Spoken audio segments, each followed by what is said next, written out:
There are moments that define a nation. One of those moments was over 241 years ago, 242 as of the 4th of next month, when the representatives of 13 states signed the Declaration of Independence.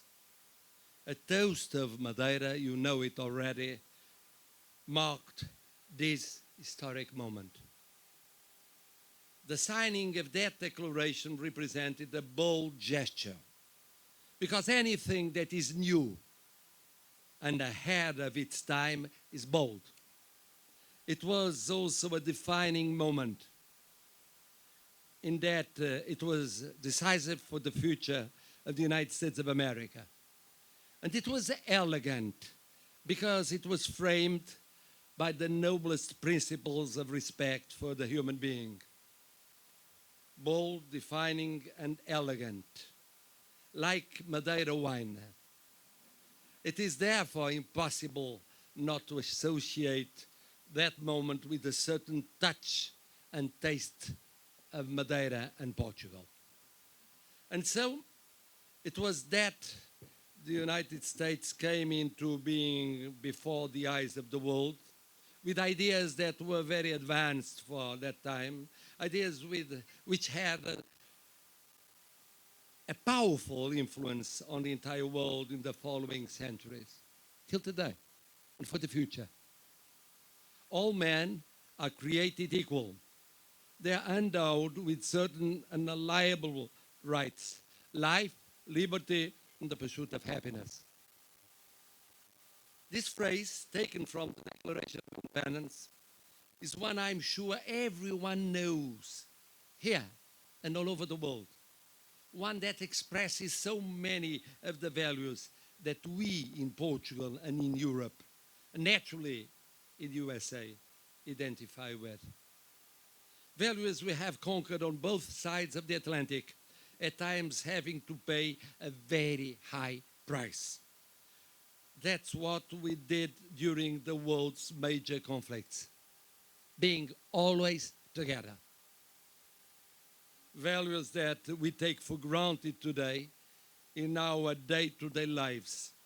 But they are values that must be constantly cultivated and defended, because nothing can be taken for granted, nothing. Those values are the essence of the transatlantic link we belong to. This is an alliance that is worthwhile and will always be worthwhile in and of itself. It is the alliance we belong to and which we want to continue being a part of. And more than an alliance, I said it today to your president, it's a partnership, it's a friendship, it's a long-lasting friendship. Therefore, my visit has two main objectives. And the first one is to reinforce this strong and old alliance, this strong and old partnership and friendship. Portugal, I recalled it today, the White House, was the first neutral country to recognize the independence of the USA, even if it meant going against the tide at the time. And being against the tide meant being against the oldest ally, England. It's quite a time. Today, I had the opportunity to symbolically offer President Trump a facsimile of the royal decree of Queen Mary I, recognizing the independence of the USA.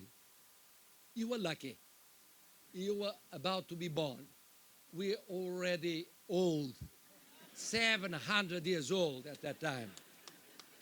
It is an alliance that is permanently being rediscovered and reinforced, because both countries know that it is mutually beneficial.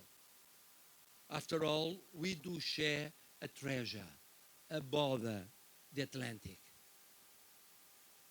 This has real implications in our everyday lives. Whether we're talking about defense in terms of maritime security, or about economy and trade.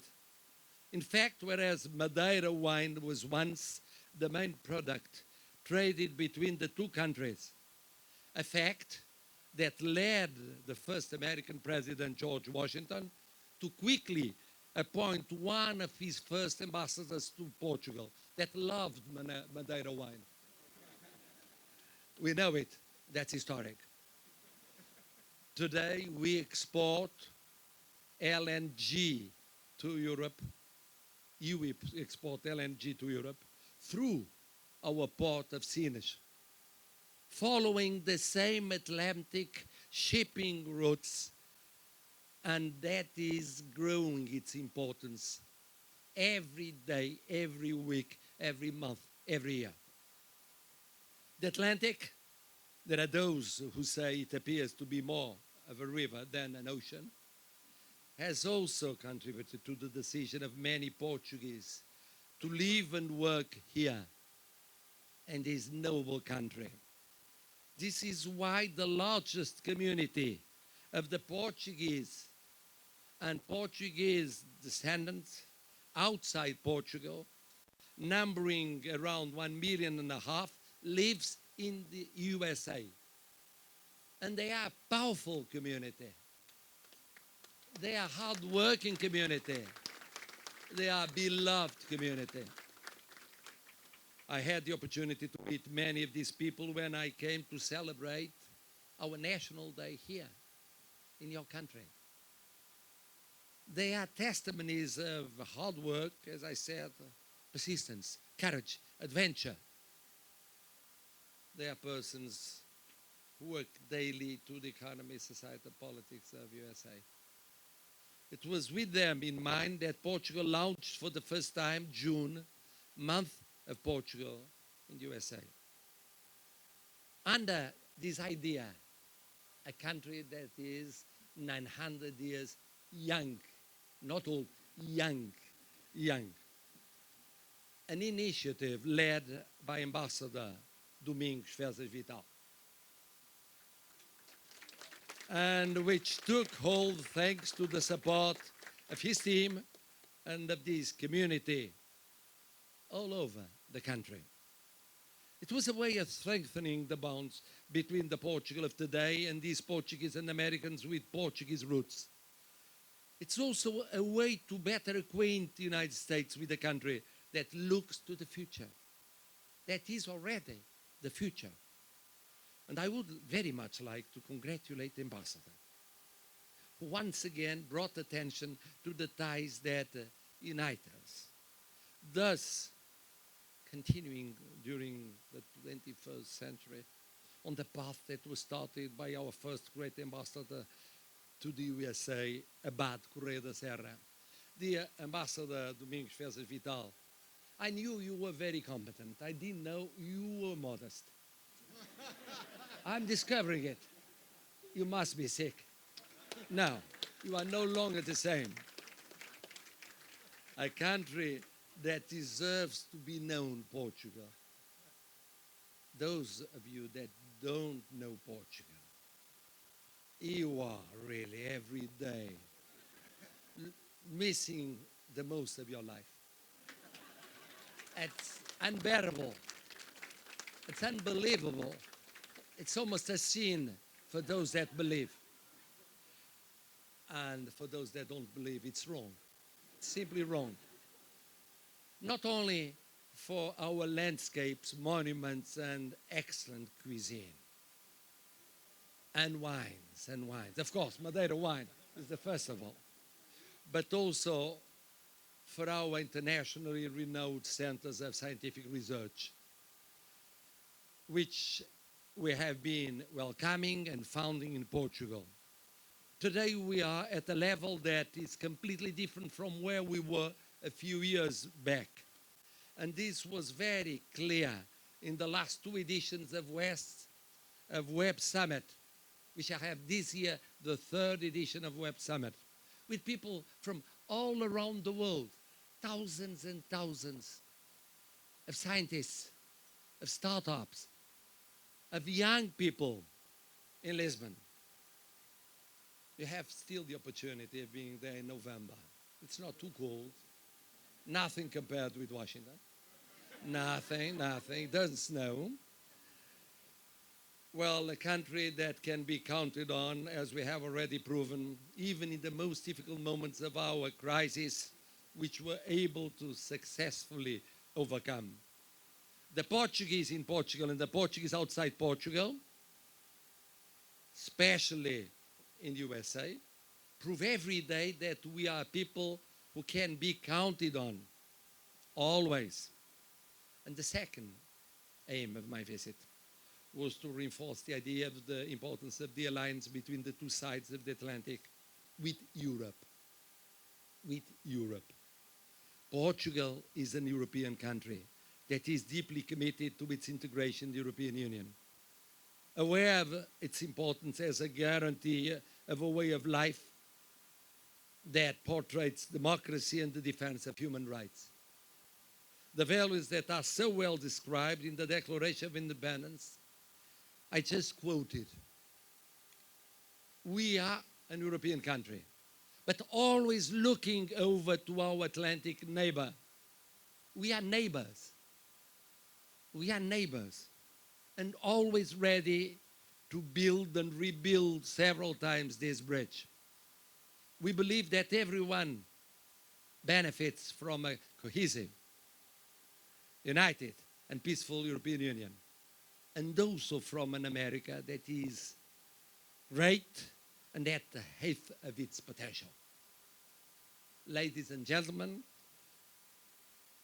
as I told you, Portugal is 900 years young. I feel younger when I come to the United States, but I feel even younger when I think I'm Portuguese. Well, and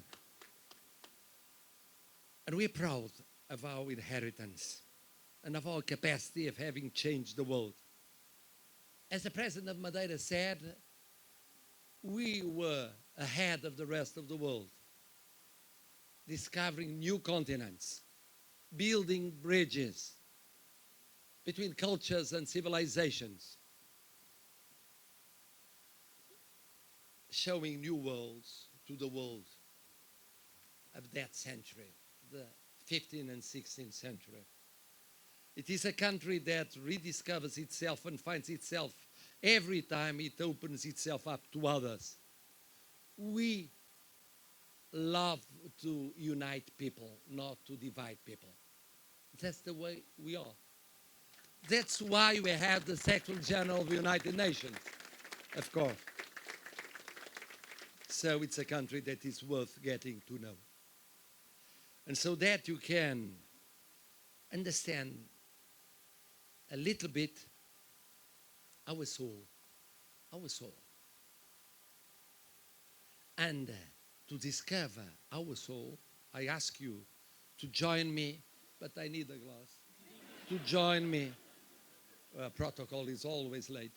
Well, to join me in a toast with Madeira wine. Well, there it is.